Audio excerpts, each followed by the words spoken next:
peace, and love, and welcome to Mama Africa's house. Let us start quickly with our intro. And y'all already know we got a dope guest for you today, so stay tuned, and we right back after this. Women have the power to transform this world. We can end crime and violence if we all agree to do one thing: share. Let's share our wisdom, share our time, share our talents, share our finances, but most of all, let's share our love. This is the female solution. Peace and love, and welcome back to Mama Africa's Market. It's Mama Africa's house at Mama Africa's Marketplace. We are located 2100 East 71st Street on the corner of 71st and Clyde. We have beautiful array of things. We have baskets right here behind us. We have clothes. We have sea malls, African soap, shea butter, oils, all of that. You name it, we got it. But today we have a very, very special guest in the house today, and I'm going to bring her up, Mama Yana. Welcome, Mama. Welcome, Hey, welcome. how How you are doing, you Ina? doing? I'm good. How you, yeah? I'm good. I'm good. I was going to try to do it, but I just felt like it don't make sense for me to try to do it because I know you have so many different things that I don't even think I know that you have.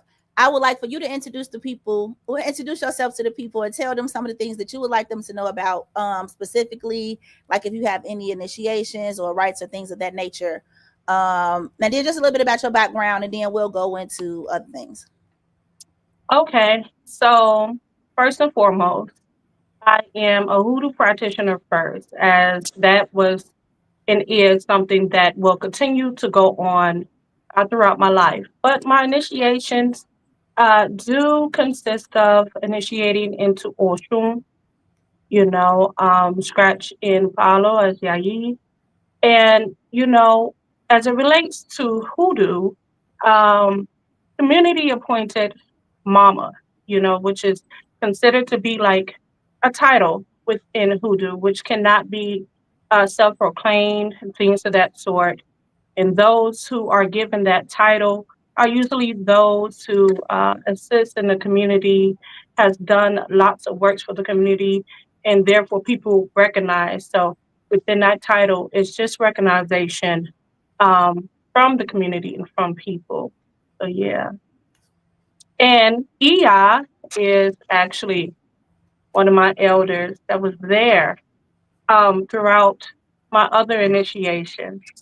So I'm just so happy to do this podcast with her. Ashe, where we at? We done missed it. Okay, there we go. It's like I feel like I was excited because you like my sister, mama, cousin, auntie, all of those things. I really appreciate the time that we have spent together, the things I've learned from you. Um we have seen some things and been through some things together. We did some road trips together, a couple of them actually. Well, a couple one. We did some trips together. And I am very grateful. I have seen you um do some really, really amazing things. One thing I have noticed that you are definitely a studier. You gonna know your stuff.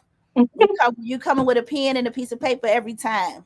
You record Absolutely, it. all the time, all the time. Always learning. Always in seek of knowledge. Always on your stuff.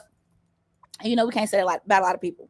A lot of people might have years of initiations under their belts and all of this foolishness they be doing, but they don't have nothing, you know, that's applicable.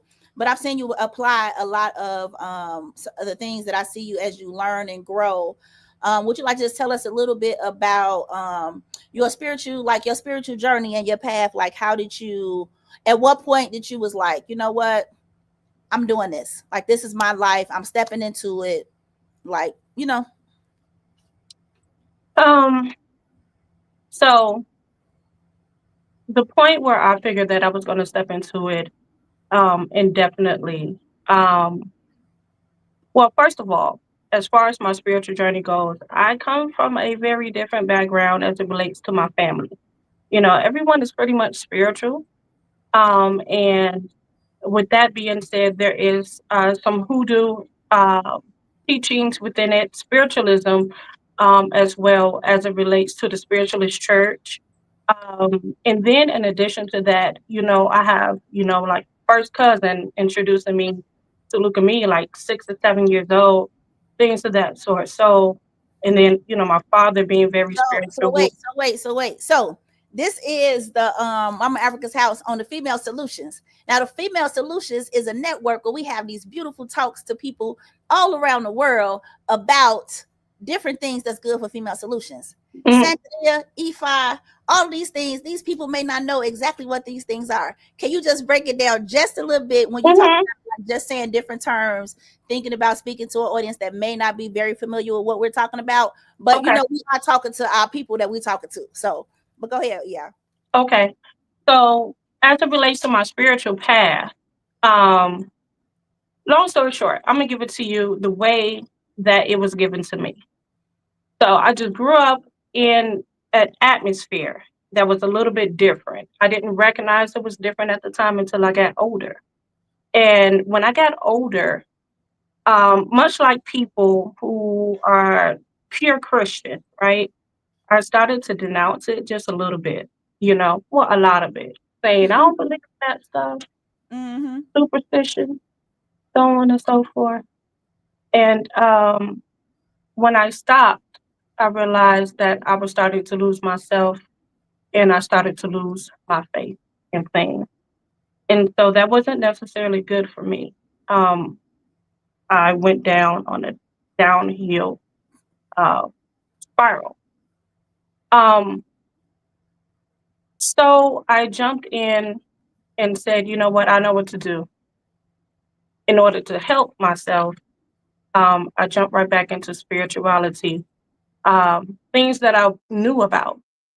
And that actually helped me to go into my spirituality and take it seriously. Much like a lot of people, when they grow up in certain households, they go through rebellion, and it's no different than anybody that has gone through different. Um, Anybody that has different religion or grown up in different religion, it's just no different, you know. And so I went through my rebellious side and I realized, look, that's not even the path that I was supposed to walk down. And then when I realized that, I started to elevate in my spirituality. Mm-hmm. I always had an affinity for Pan Africanism, African studies, things of that sort. Um, and it led me to study cultural anthropology and just really appreciate the culture of everything. And with that, it allowed me to really appreciate, because there's a course in cultural anthropology you have to study called religion, ritual, and magic, Mm-hmm. that allowed you to kind of dive in and understand the minds of people in that society. Why do they do the things? What is the politics behind it? And I'm um, I'm I'm gonna go back just real quick though before we get too far off of it because you touched on a little something. mhm, We talking about hoodoo. I mhm, love me some church. I'm the most anti-church, church loving, person that I know. I love me some church. I sometimes don't like the church folks. It's the people mhm, at the church mhm, that make it bad. But um, hoodoo has strong connections to Christianity. mhm. What does that look like? So, because Hoodoo was born in the Bible Belt, born in the U.S., by those who were enslaved of different tribes, there was a common denominator here in the U.S. And so there are elements of not just Christianity, but Abrahamic faiths within Hoodoo. Um, some elements coming from the Congo people, um, that was taken and brought here in the Carolinas, and so on and so forth. But, anyways, the way that Hoodoo uses um, not necessarily Christianity, but the Bible itself. they Hoodoo uses the Bible itself more so as like a talisman, but also a holy word, because people of who are continental African and traditionalists believe in a holy word to use for incantation, you know. And so what these people did is they decided to use the holy word of the Bible for their incantation, um, instead of just making things up. One thing is about African people, um, they're not ones that really make up things. They still have a strategy, they still have a logic, and they still have an order. And a part of that order is to use um, this faith, not necessarily system, is to use the word of that faith system. So in Hoodoo, there's something called the holy word of the Negro, right? And they say if you don't understand the difference between the two, then it will be hard for you to understand Hoodoo. Now, going back to the Black church, um, the way that Black people worship, the way that we do things is totally different than the colonizer. But this is because of the African world view. And the same thing applies to how they become Christian. One thing they always say is one can convert, but you cannot take the culture out of the person that has converted. So this is the result of being on a land that Africans were forced to be on, Mm-hmm. while simultaneously ensuring that they follow the logic and the order of the African worldview. So that's how it is. So you were going to see a lot of the cultural aspects of Hoodoo in the church, Mm-hmm. which gives a play on how one worship, the use of the drums, the use of the bass, catching the Holy Ghost, Mm-hmm. the baptism in the water, paying Mm-hmm. homage to the water spirit, Mm-hmm. things of that sort. That's all African. Mm-hmm. Yeah, I think it's kind of universal. yeah. You know, it's kind of universal. I do find that looking across different spiritual practices, that we all have the same similar elements, Hmm. throughout any system, throughout any belief. You got your fire, your water, your air, you have all of those things, love, beauty. I have found, and all of the systems have the same things. I try to, when I speak about all of the divinities, as the energy of the things that they represent, Hmm. because it's universal all the way across the board. Um, so I know we did I did a little a class with you on making of the mojo bags. So you do a lot Hmm. of classes. How can people find out more information if they are trying to find out more information about Hoodoo, and what types of classes do you offer? Um, because you're a studier, so that means people that study know how to teach, because they've been taught, so they know how to be taught, and they be teaching. So you are an Hmm. excellent teacher. I've taken one of your Thank classes. You you, Leah. have this, you have all of your stuff, you got the read, you sent me the record afterwards, you had it on point, everything was good, very professional, must I add too, because I'm working on mine. But you had a wonderful job. So could you tell people a little bit about how, if they want to learn more about practicing, you know what I'm saying, how could they get in contact with you, or even just advice in general on how would you advise people to learn a little bit more about Hoodoo culture that may be interested and wanting to know more about it? Okay, so those are looking to get more knowledge in regards to Hoodoo. If it comes from me, I do have a Patreon that has some public posts. But then I also have my classes on Patreon, which is Diana, Mama Yana, Janae. That's my Patreon. I'm gonna make sure that's the name of it. But a lot of people, they will go on there and they will get a lot of detailed information as it relates to Hoodoo and the authenticity of Hoodoo, which is actually very important. Because what a lot of people don't know is that there is a marketeer type hoodoo. Um, and by the way, hoodoo is the spiritual understanding and the tradition of African Americans. Um, and so, being in a capitalist country, there are people who have decided to market hoodoo and capitalize off of hoodoo. So, to find more information that is a little bit more solid, outside of me to answer the second question, is I would suggest reading Working Mojo by Katrina Hazard Donald. It's a very good book. Getting into Zora Neale Hurston, who was a cultural anthropologist, but not just a cultural anthropologist. She was one that actually got into the field, went through initiations under what's called two heads, or initiations within hoodoo under temples. Her information and her literature is very much informing and gives you a lot of the raw deal.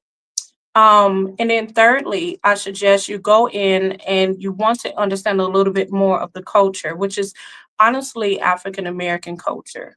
Um, so when you think of hoodoo, you want to think about the customs you grew up with, the sayings you grew up with.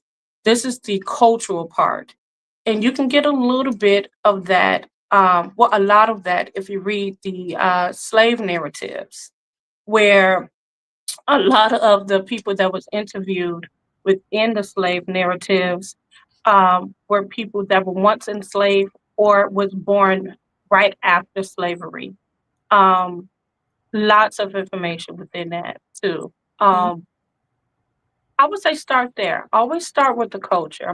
Like I said, I'm a big culture head. If you don't understand the people, if you don't understand the lore, you don't understand the music, the food, Mm-hmm. uh, the logic, the reasoning, the politics behind the people, What is the lore? the lore. The lore are the stories that express the moral and the ethics of the people, and which is directly connected to their spirituality and why they do things traditionally. So you can find the lore even in books. What is it? African American folklore. There's a huge book full of the lore. Even some of Zora Neale Hurston stuff is in it. Maybe, and Jay, we're gonna have to put some of those books names yeah, in the caption. it's very important. It's very important. The thing is about hoodoo is the point of hoodoo is faith healing. Um, it's not about just rituals and spells or things of that sort. It's about faith healing, spirit healing, because remember, it was born out of necessity of survival of African Americans. So it is healing for the soul. It is healing for the mind, and it helps you balance yourself. Mm-hmm. Uh, One of the most revered deified ancestors in Hoodoo is High John the Conqueror. Mm-hmm. And with the belief of High John the Conqueror, it is said that his spirit alone helped to ensure that people survived, their spirit stayed up, and even gave them courage, courage to fight back, but also know when to have peace.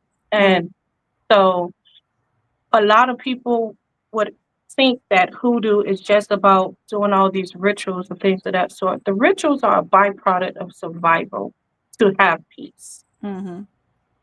You know, it's, to have um, freedom within a environment that they didn't ask to be in, you know. Mm-hmm. So, yeah. Okay, yeah. Well, I am definitely, I'm always trying to learn something from you.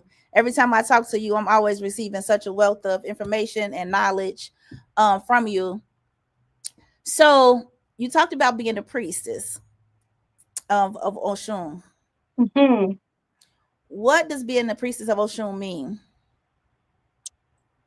So it depends on the person and what being a priestess of Oshun, first of all, your priesthood depends on what she says that she wants to do for you. So And she by Oshun. Hmm. And being a priestess of Oshun means that you should walk with the tenets and understanding of Oshun in order to ensure that your life is in alignment with what's called Ori Pare, or your sign. Mm-hmm. Um, and she helps accompany your Ori. So one who is usually a priest of Oshun is one that I don't even, knows how to. I was about to Mhm, say, I don't even want to put you on the spot to just specifically talk about priest of Oshun. I really kind of should have just left it a vague priestess thing. So we were talking about, like you were talking about the initiation and like receiving mhm, your um the information that you need in order to achieve your destiny. You could speak more about that unless you want to go into specifics about Oshun, because I know you is on Oshun, but um, mhm. yeah, you can speak in general if you would like, and also just about Oshun.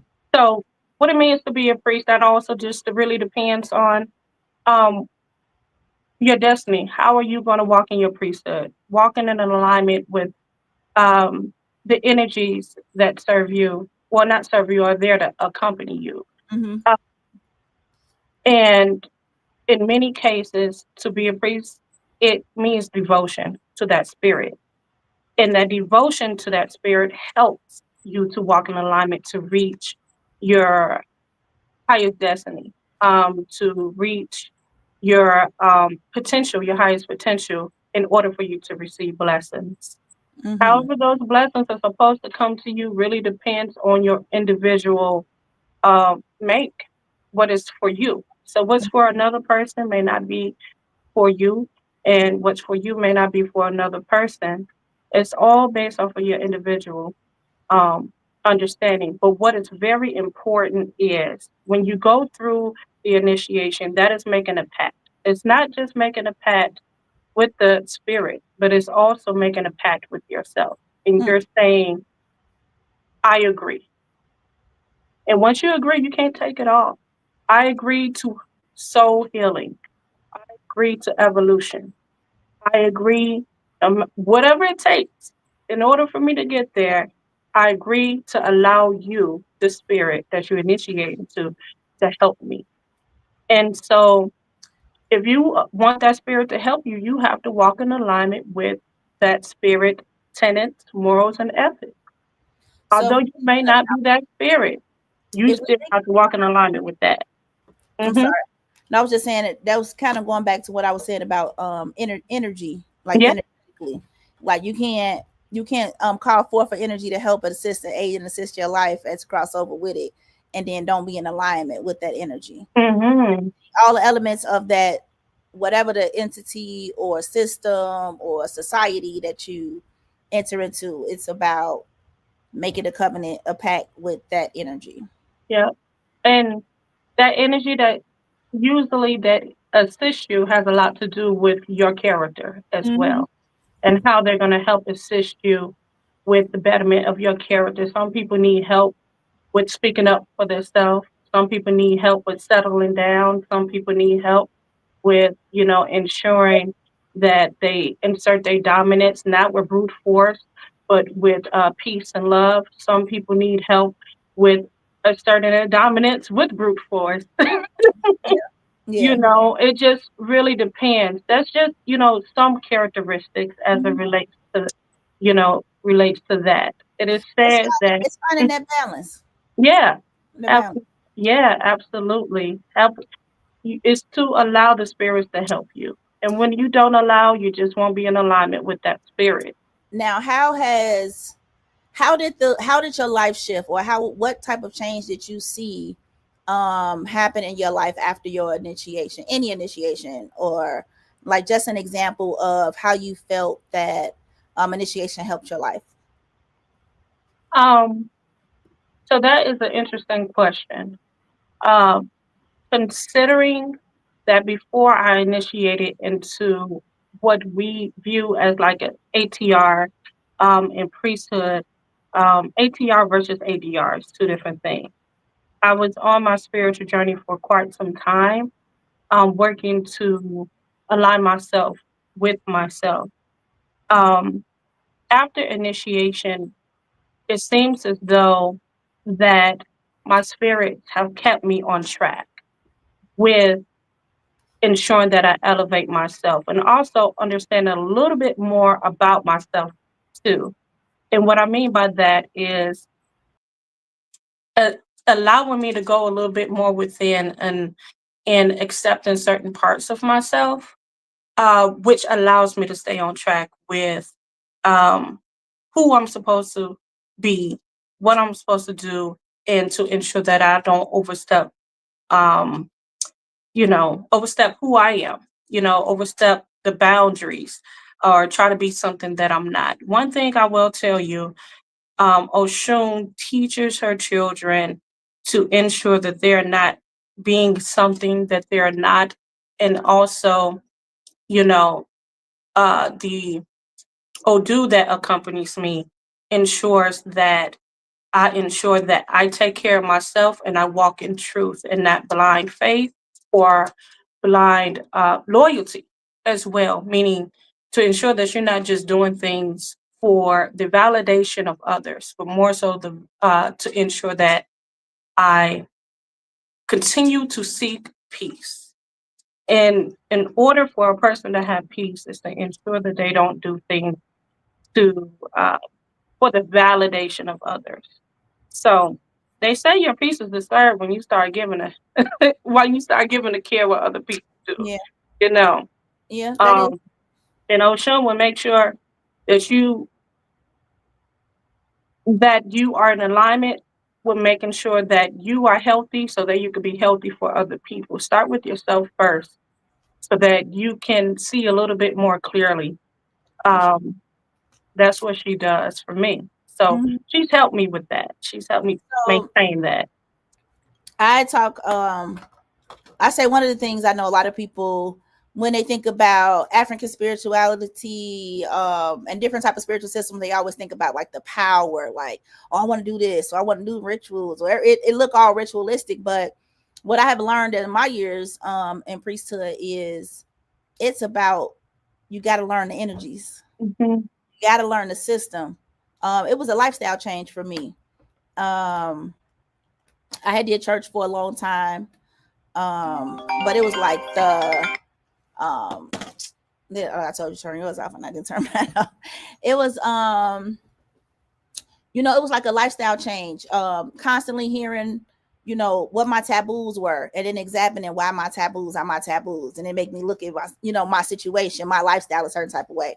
I'm always calling you like, now why would they tell me that I can't be myself? Can you break this down for me? Because it's not making sense to me. Like, what was going on? Like, okay, so I can't do this. I can't do that. These are all the things that I like to do.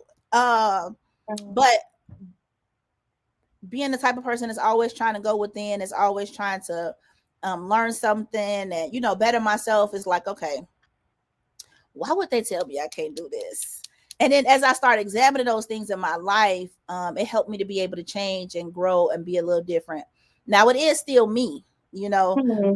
So we don't lose ourselves. I don't lose myself. I know a lot of people sometimes lose their self in different types of systems.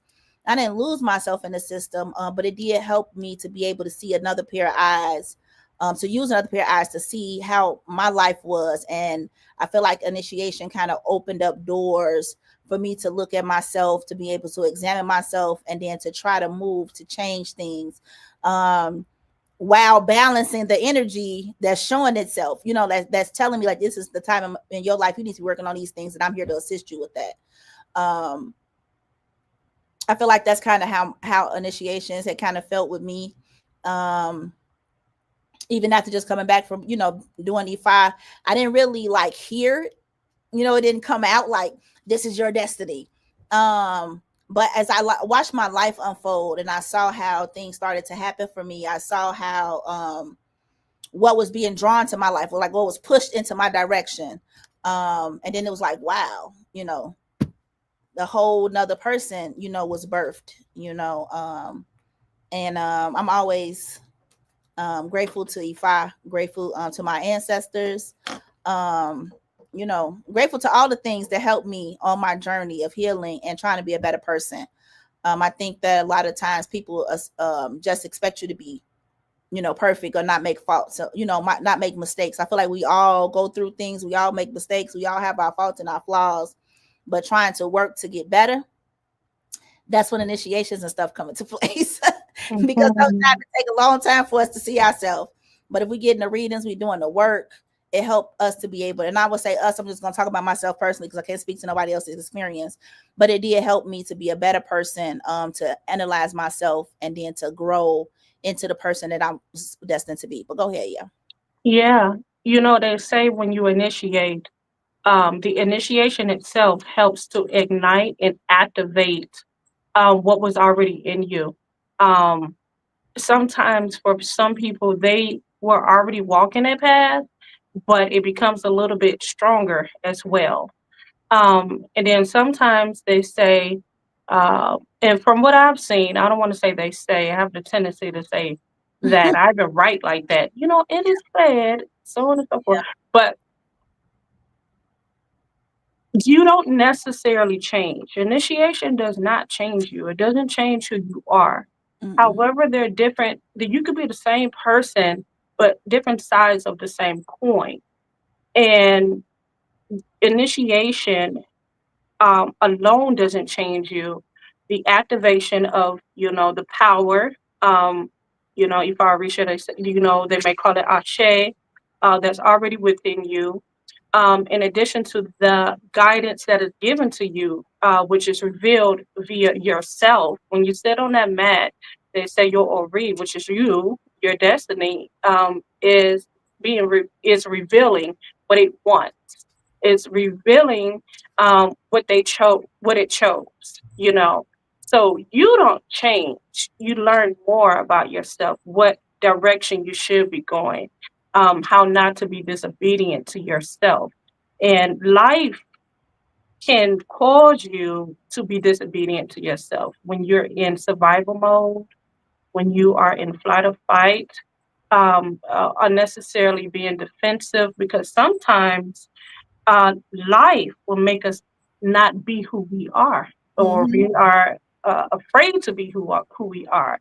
But when we get into some form of initiation, for what I've seen, all in different walks, especially the African worldview, that initiation is designed to allow you to continue to be who you are, but make sure you stay on the right side of the coin for you, that is best for you, and Mm-hmm. it just puts you in line and puts you in place.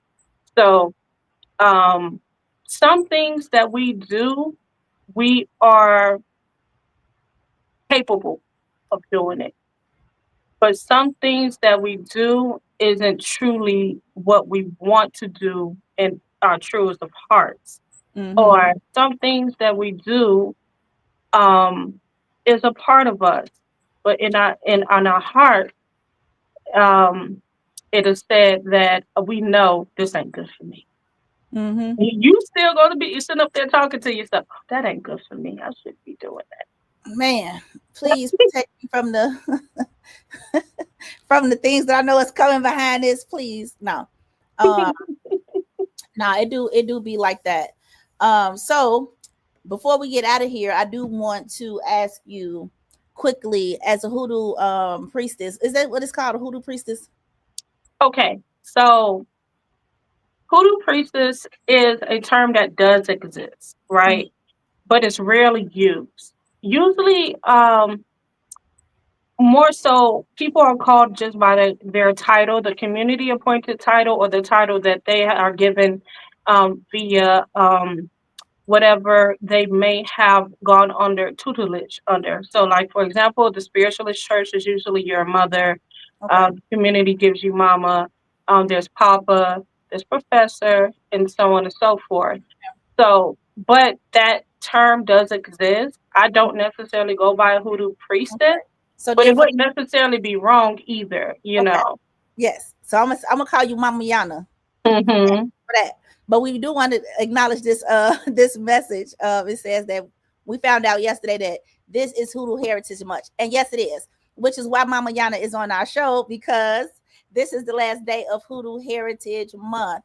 And that's why we want to talk about hoodoo today, because we can talk about a whole bunch of things, because Mama Yana got a lot of titles and a lot of stuff she can talk about.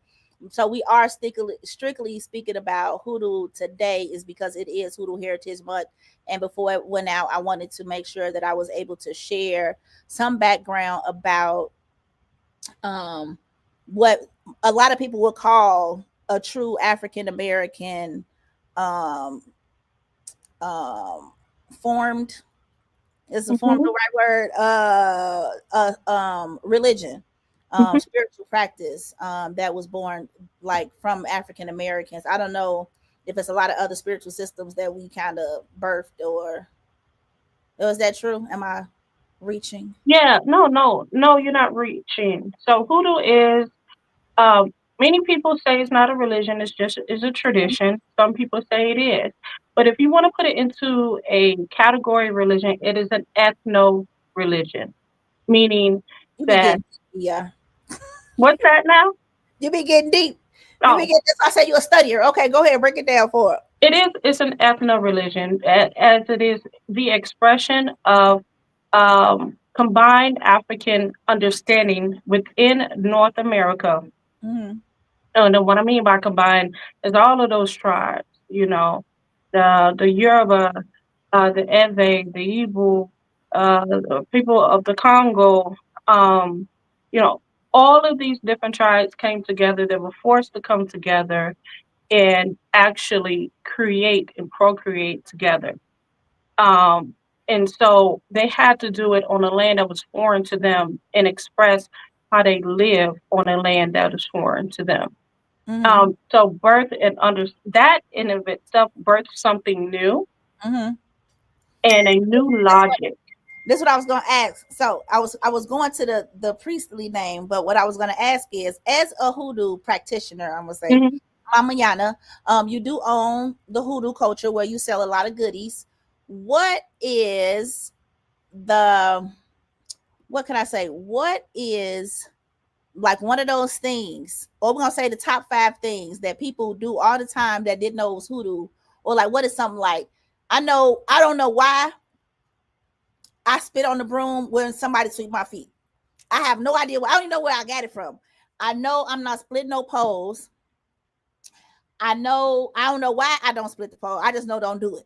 I know if I do it, I'll be like, I don't believe in that. Then I'll be like, Oh, let me stop you there. I'm gonna tell you why you don't split the pole. It's so funny because I just wrote about it. You know, I'll be right. So one thing is reason why we do not believe in splitting poles is if we believe that there will be some type of separation mm-hmm, between whoever you're walking. And it's not just a pole. You don't split the pole. You don't walk, in between fire hydrants, people, things of that sort, right? But even a tree, right? It's because there is separation. It is said that if you do split a pole, there's actually some form of quote unquote incantation you should say bread and butter because bread and butter once they get together it's hard to separate. Oh, some people say salt and pepper, so on and so forth, right? But the whole purpose of that is there is also a belief that if you do split the pole, arguments may break out that can cause separations.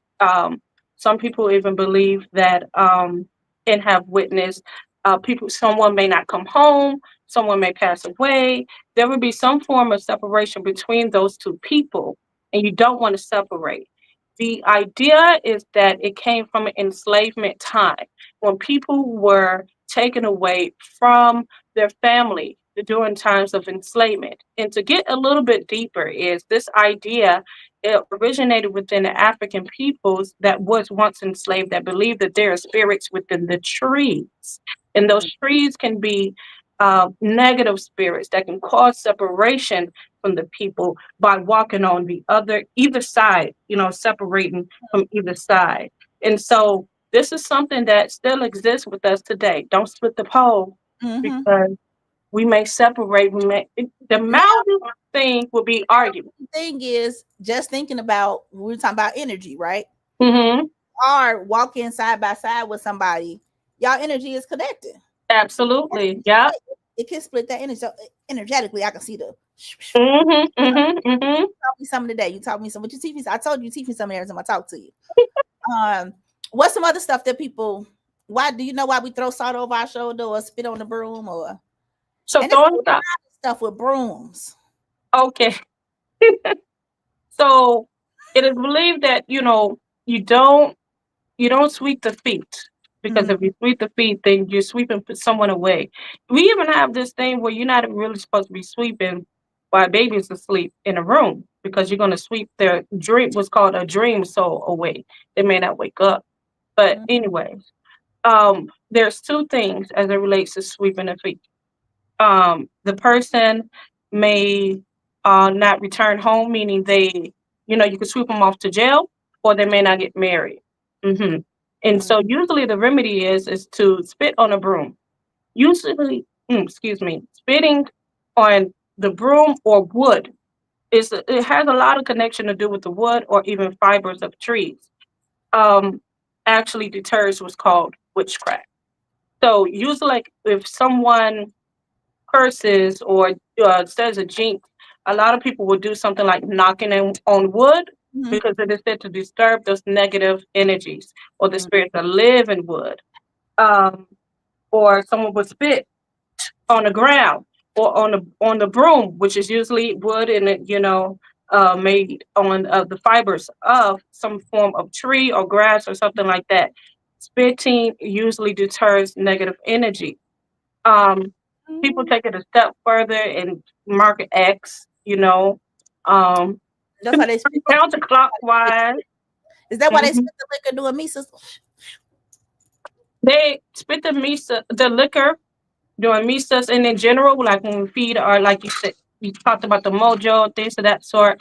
It's because there's energy within our saliva, and also the alcohol itself helps to attract and feed spirits. That's what it is. So when you spitting and you're feeding maybe your herbs or mojo, it helps to activate and connect the spirit with you. Usually that's what that means. But just plain saliva just helps to deter. It won't connect the negative energy to you. It deters the negative energy. Mm-hmm. Or spirit rather. The salt over the shoulder. Here comes like the Abrahamic thing, but it's infused with an African worldview and thought. It is believed that um, salt is purification, but also deters witches. In Hoodoo, we believe that witches, if we put salt onto the skin, they will sting, get burned, right? So if you spill salt, it is a sign that bad luck will come to you via some form of negative spirit. So the spirit of anger, the spirit of incident, which is all seen as witchcraft or some form of negative energy. And so it is believed that um, positive energy is on the right shoulder and negative energy is on the left shoulder. And some people say the angel is on the right shoulder, the devil is on the left, right? And so we throw the salt, we pick some of the salt up and we throw it over our left shoulder to get the devil off the shoulder. Oh, I But need we to. call everything negative the devil. So the devil is the witch. So the witch don't ride you. We call it riding, all that Okay. kind of stuff. Yeah. Okay, that is good to know. So, one question I would ask is, what are three things that you feel like nobody should leave the house without having on their person? One thing, you should not leave the house. Wi- Uh, you should have some form of protection on. It doesn't have to always be a piece of jewelry. Doesn't have to be a talisman, but some form of oil. And Mm-hmm. you want to anoint the bottom of your feet so you can walk with protection. Mm-hmm. You should anoint your hands so that you will pull in the elements of protection, or you disperse protection from the hands. The hands or the feet are very important. I would dare to say those who feel very anxious and stressed a lot every time they leave the house, I would say we believe in covering the belly button. Some people would put cotton, some people would put a dime, which is metal. Iron. Iron is supposed to be a blocker, so that it is said that things should not enter. Hmm. Um, if you don't do anything else, those type of blockages you should actually have. Mm-hmm. Um, and you don't leave the house without that. Don't leave the house without faith, and don't leave the house without a positive attitude, because we say that there is an energy exchange that happens every time we walk out the house. And so, for example, we may be leaving the house, we misplaced our key, we can't find this, we can't that, blah, blah, blah, and this and that. And we say, oh man, I'm having a bad day already. You got to change your attitude, because you're going to continue to have what's called a bad day. Next thing you know, Mm-hmm. somebody insults you. Next thing you Mm-hmm. know, Go downhill you after that. know, you witnessing things you just don't like. You ain't never got nothing to do with it, because now you're in that mode. But if you misplace your keys, tell yourself, calm down. I'm gonna get it. You know what? I'm gonna find it. I'll figure it out. You know, um, you chill out before you get home. Get out the door, and you start to have these pleasant experiences. You know, sometimes, not always. You know, when someone you get out the door, people compliment you. You got a smile on your face. Energy exchange right there. Mm-hmm. Um, you know, people, you know, and then it changes your perspective of what you attracting and what you want to see.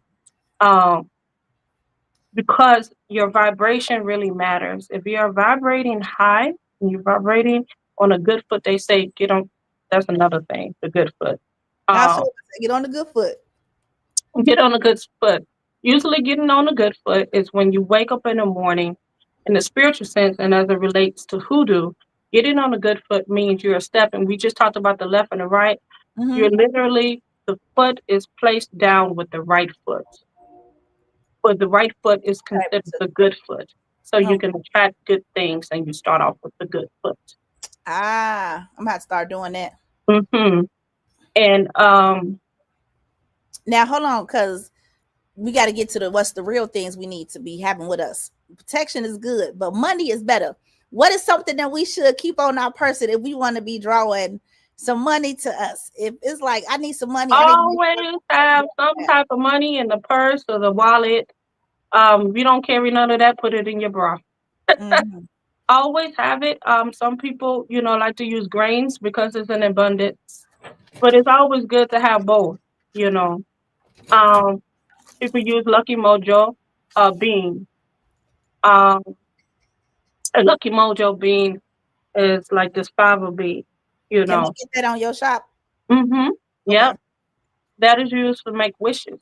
You know, but it's always good to have a coin just in case you. Speaking of wishes, you come across a fountain, things of that sort. You can make a wish. And give it to the water spirit. Okay, You what kind know, of pennies we need? Some pennies. it could be penny, it could be quarter, it could be dime, it could be half dollar. Always good to have coin. We also sell a lot of stuff here at Mama Africa's Marketplace for spiritual stuff. We got candles, we got the F-Foam, we got charcoal, we got the incense, all of those beautiful things. We got the oils.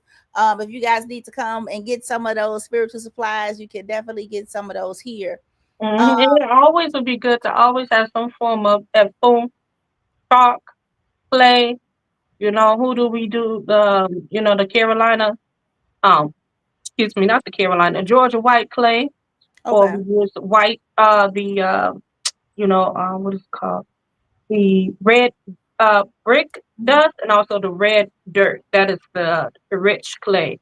But you can't find none of that. Go to Mama Africa's and get native chalk, which is made out of a clay and also pounded snail shells. This is really good to help with the protection and to cleanse yourself off and all of that.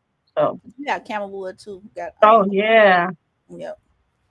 Well, I had to ask those little few questions about different things. And then I keep putting the mojo bag thing up there because everybody saw center, so everybody was talking about mojo bags and thinking about the mojo bag. Um, is there a simple like I know a lot of people talk about certain things that they kind of carry, like people unofficially be doing stuff not knowing what they're doing. So like I know when I first started practicing any type of spiritual thing, I had me a little bag with some crystals. Each crystal that I need, I had me an amethyst, I had me some rose quartz, I had me some grounding stones. I had, all the crystals I was working with, which is kind of like similar to a mojo bag, or is it not? Mhm.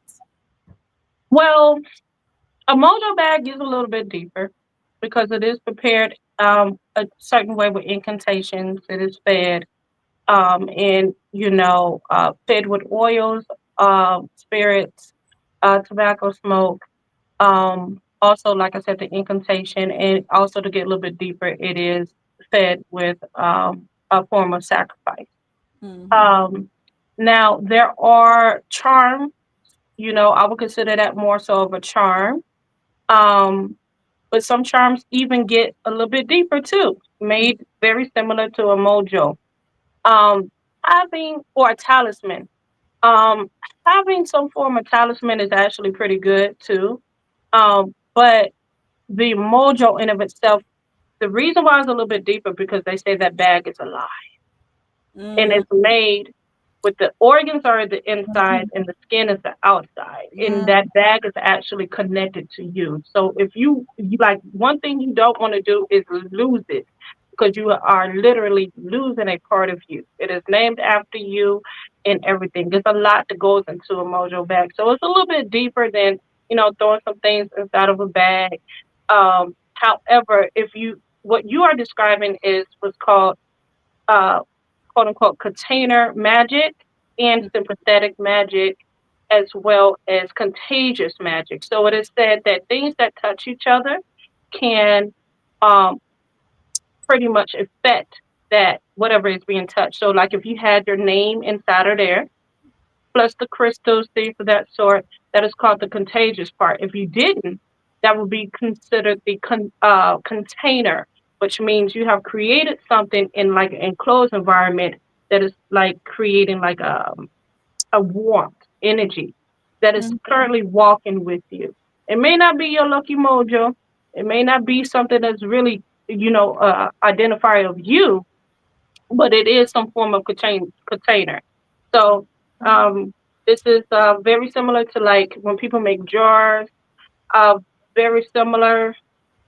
There's even container magic where you could take a balled up piece of paper and put whatever elements you want in it, ball it up, make a circle, and actually turn it counterclockwise. Whatever you wanted to do 9 times, you have created something that is a container that you can actually take with you. Hmm. Um, so the 9 is a sacred number that actually calls on energy in hoodoo as well as um, three, 5, 6, 7, especially 7 and 9, 7 and 9. Very, very important. Usually, a lot of people do 3, 7, and 9 for the most part. Um, Hmm. there's reasons behind those too, but yeah, that's an I'm all like those numbers seven, make nine. sense. Okay, them my numbers I be paying when I be playing roulette. What? I mean, them is the good numbers. Hmm. No, No, I do. I'm like, Them is what? my roulette numbers though. No, them is my roulette numbers. If I go to the board, I want Wow. to put something on. I'm always, but I do Awesome. 5. I do 5 too. Very powerful numbers. Yeah. They don't. Very powerful I'm numbers. still not. I'm still not rich. So it's working for y'all that out there that want to go out there and put that little money on roulette. Uh, um. Okay, so we are coming to a close. Mhm. But is there anything else that you wanted to share? That you not get a chance to share? I know you do. I want to put your website in the caption, so people Mhm. can come onto your website. You do offer readings. I do know your readings go in detail, in depth. You have different types of readings, not just hoodoo readings. I know you have bone classes where you teach people how to throw bones, how to do these different types of readings. Um, so if people come to your website, they'll be able to find out information about you, who you are, the services that you offer. I know that people be coming in here asking for all types of stuff, and I know that Mhm. people called you asking about that hex and that whole spell. I hope you took care of her. I hope you took We're not gonna talk about that right now, but Right. it is all types of things that this mama that she offers services on her site, and she be ready and willing to be a blessing, to help, to take out time to do readings. She is also a very knowledgeable person. experienced in life as well, a mother of two, so she got some, history. Also a wife, um, which I think is very important. Like a lot of people think just because somebody is initiated or just because somebody has rights to do something, that does not mean they have life experience enough to be able to interpret the information that's being given to you properly to help you have a better life. And you taking advice from people who ain't got, good sense on their own. So it's hard for them to explain to you how to have good sense. So you are definitely been a person who I feel like has had good sense over the years. Thank you. How long? How long been on each other? How many years has it been? It's been some years. Maybe 6. Who? It's been that long? Maybe 6 or 7. Going on 7. Maybe going 6. It's at least 6. Okay. Time go by quick. It does. And ever since I known you, like I said, you've always been straight up. You have been very knowledgeable. I know I have not done well with keeping up with these comments, but hopefully people get a chance to send you a inbox on Instagram. I'm going to make sure I also tag you if you have more questions. If you find yourself just wanting to experience something different. I also know that she takes time to take phone calls if you have questions about things. As I have practiced a lot of different systems, I know that she has definitely practiced in different types of systems to have a diverse knowledge of related things. People who are interested in the Shay versus Lukumi, Santeria, all of those beautiful things that people do. You do. So if you guys have, questions, feel free to, talk to EI. Also, anybody out there that is one of the things that we do here at Mama Africa Marketplace is we like to be able to help people to navigate spiritual waters, to find what resonates with them. A lot of times I feel like, we either born something or you going to hell. Whatever system you in, you either doing it or you death and destruction all the way through. But I believe different people need different things to help manage their lives, even if you don't stick with it. If you have to encounter certain things to break up certain generational curses or traumas that we may have endured. Everybody has a different type of things that we go through that we need help with. Like Keisha was an interesting person. It took a lot of different systems to get Keisha I had the Kemetic name, to the Yoruba name, to the Ifa name, to the African American mama, all those things. But all of those things were systems, were a part of my journey to help me to be the person that I am today, and to be able to say that I know I'm growing and I'm not perfect, but I do have something that was able to help me be better. And then with that being said, we are almost closing out. We got like 5 more seconds. Is there anything else you would like to say, Mama? The only thing I would like to say to close out is that I want to say thank you for extending your power, your support, and your love. Mama Africa, absolutely. Because you have been there at some of the most sensitive parts of my life as it relates to spirituality. And I thank you for inviting me on to the platform. And thank you for doing it, because I know you don't do it all the time. So I feel very special when you agree. Just so you know, I do appreciate you. I wish we could have talked about a little bit more deep stuff, but I be trying to keep certain pages, safe for everybody to listen to and to not be offended and to enjoy the show. But peace and love. We will see you guys again. And remember, this is Hoodoo Heritage Month. Learn something about Hoodoo culture, Black spirituality, African spirituality. And we are out of here. And tune in to the Female Solutions. We have shows 7 a.m. and 7 p.m. Monday through Saturday. Oh, wait. One thing, Mama Africa. We do have to give a shout out, because it is Hoodoo Heritage Month to Mina Wilson, Mama Ruth, who is the creator of Hoodoo Heritage Month. Her and her group. She's not active on social media, so every time that Hoodoo Heritage Month comes around, we have to ensure that we give her honor. So, okay, there we go. Peace and love. We've come to the end of our show today. If you missed any broadcasts, go to our website for the audio and video archives at www.thefemalesolution.com. On behalf of our team of radio hosts, I'd like to thank all of you who participated in today's discussions. And to our global family joining us from all around the world, we say thank you. To our family in China, xie xie. India, zhanyavad. Japan, arigato. Korea, kamsamnida. Russia, spasiba. Germany, danke. Poland, dziękuję. France, merci. Spain, gracias. Italy, grazie. Egypt, shukran. Ghana, madasi. Nigeria, eshe. South Africa, Ngiyabonga. Senegal, Jaref. Kenya, Asante. Israel, Toda. Pakistan, Shukriya. Afghanistan, Tashakur. Saudi Arabia and Palestine, Shukran. Assalamu alaikum wa rahmatullahi wa barakatuhu. Thank you, and may peace be upon you and the mercy of God and God's blessings.